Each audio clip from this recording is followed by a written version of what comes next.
ಎಲ್ರಿಗೂ ನಮಸ್ಕಾರ. ನೀವು ನೋಡ್ತಾ ಇದ್ದೀರಾ ಟಿವಿ ವಿಕ್ರಮ. ನಾನು ಮುಮ್ತಾಜ್. ನೀವಿನ್ನೂ ಟಿವಿ ವಿಕ್ರಮವನ್ನು ಸಬ್ಸ್ಕ್ರೈಬ್ ಮಾಡದೇ ಇದ್ದಲ್ಲಿ ಈ ಕೂಡಲೇ ಟಿವಿ ವಿಕ್ರಮವನ್ನು ಸಬ್ಸ್ಕ್ರೈಬ್ ಮಾಡಿ, ಅದೇ ರೀತಿ ಬೆಲ್ ಐಕಾನ್ ಅನ್ನು ಕ್ಲಿಕ್ ಮಾಡಿ. ಗುರುವಿನ ಗುಲಾಮನಾಗುವ ತನಕ ದೊರೆಯದಣ್ಣ ಮುಕುತಿ ಅಂತ ದಾರ್ಶನಿಕರೊಬ್ಬರು ಹೇಳಿದ್ದಾರೆ.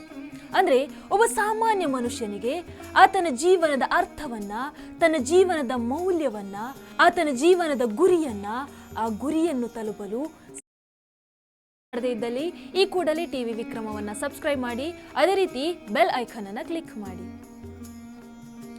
ಗುರುವಿನ ಗುಲಾಮನಾಗುವ ತನಕ ದೊರೆಯದಣ್ಣ ಮುಕುತಿ ಅಂತ ದಾರ್ಶನಿಕರೊಬ್ಬರು ಹೇಳಿದ್ದಾರೆ.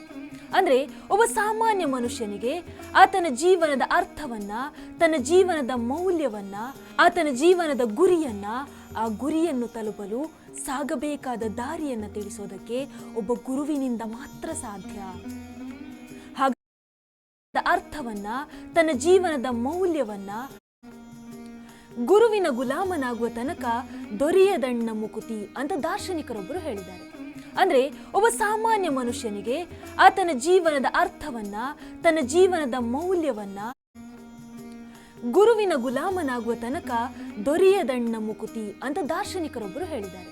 ಅಂದ್ರೆ ಒಬ್ಬ ಸಾಮಾನ್ಯ ಮನುಷ್ಯನಿಗೆ ಆತನ ಜೀವನದ ಅರ್ಥವನ್ನ, ತನ್ನ ಜೀವನದ ಮೌಲ್ಯವನ್ನ, ಆತನ ಜೀವನದ ಗುರಿಯನ್ನ, ಆ ಗುರಿಯನ್ನು ತಲುಪಲು ಸಾಗಬೇಕಾದ ದಾರಿಯನ್ನ ತಿಳಿಸೋದಕ್ಕೆ ಒಬ್ಬ ಗುರುವಿನಿಂದ ಮಾತ್ರ ಸಾಧ್ಯ.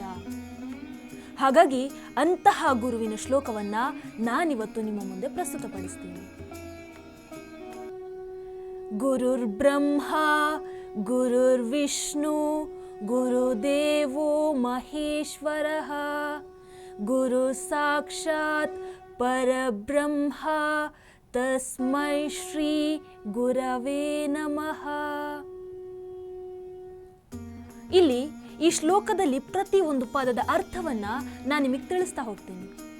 ಗುರುರ್ ಅಂದ್ರೆ ಒಬ್ಬ ನಿಜವಾದ ಗುರು ಅನುಭವಗಳ ಮೂಲಕ ಸತ್ಯವನ್ನ ತಿಳಿದುಕೊಂಡಿರ್ತಾನೆ.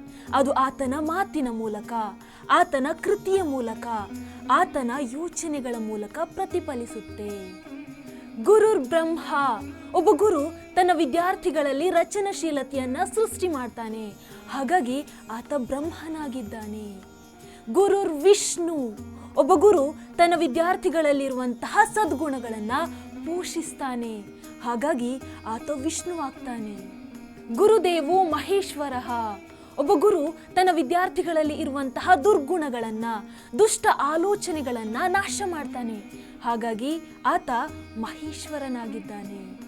ಗುರು ಸಾಕ್ಷಾತ್ ಪರಬ್ರಹ್ಮ, ಸೃಷ್ಟಿ ಸ್ಥಿತಿ ಲಯಕರ್ತರಾದಂತಹ ಬ್ರಹ್ಮ, ವಿಷ್ಣು, ಮಹೇಶ್ವರ ಈ ತ್ರಿಮೂರ್ತಿಗಳಿಗಿಂತಲೂ ಅಧಿಕನಾಗಿ ಆತ ಪರಬ್ರಹ್ಮನಾಗಿದ್ದಾನೆ. ತಸ್ಮೈ ಶ್ರೀ ಗುರವೇ ನಮಃ. ಅಂತಹ ಗುರುಗಳಿಗೆ ನನ್ನ ನಮಸ್ಕಾರಗಳು. ಈಗ ಪೂರ್ತಿಯಾಗಿ ಅರ್ಥವನ್ನ ಹೇಳುವುದಾದ್ರೆ, ಒಬ್ಬ ಗುರು ಬ್ರಹ್ಮನಾಗಿದ್ದಾನೆ, ಒಬ್ಬ ಗುರು ವಿಷ್ಣುವಾಗಿದ್ದಾನೆ, ಒಬ್ಬ ಗುರು ದೇವ ಮಹೇಶ್ವರನಾಗಿದ್ದಾನೆ. ಇವೆಲ್ಲದಕ್ಕಿಂತ ಹೆಚ್ಚಾಗಿ ಒಬ್ಬ ಗುರು ಸಾಕ್ಷಾತ್ ಪರಬ್ರಹ್ಮನಾಗಿದ್ದಾನೆ. ಹಾಗಾಗಿ ಅಂತಹ ಗುರುವಿಗೆ ನನ್ನ ನಮಸ್ಕಾರಗಳು.